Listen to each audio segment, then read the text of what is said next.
Allah bilir sən əziyyət çəkirsən. Amma bilirsiniz nə eləmək istəyir? İstəyir mələklərə göstərsin. Baxın, bəndəmə əziyyət verirəm. Razı halda gəlib mənim qapıma. Baxın görün nə yaratmışam. Mələklərə səni göstərmək üçün sənin əziyyətini görür. Sadəcə istəyirsən əziyyətlər müqabilində şikayət edib, yox razılıq halı ilə Allahın qapısına gedəsən. Desin, Allah şükür, hər şeydən razıyam, amma borcum var. Məsləhət bilsən, mənim üçün yetir borcunu ödəyim. Məsləhət bilmirsənsə borclu qalaram, yenə də təlaş eləyərəm. Bax, belə halla insan gedir Allahın qapısına.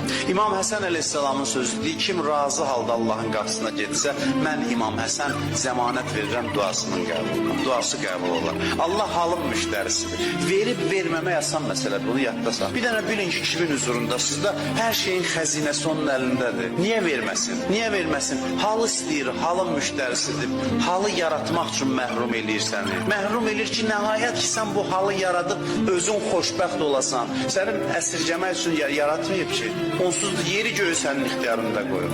Hərdən deyib, verməyin, görək nə olacaq, halı nə olacaq, o haldır mühüm. Verməyəndə də deyəsən elə, sən mənim Rəbbimsən. Az verməmsən ki, bunu istəmirsən, vermə. Onda deyib, bəs deyil, bunu istəyirdim, hacətini verin ona. Biz amma deyib, bədbəxtəm, biçarəyəm, bu nə işdir başıma asmısan, Allahla dava dilində dua eləyib, belə şəkil. Onda da bəzən verir ki, verin səsi kəsilsin, səsindən zəhləm.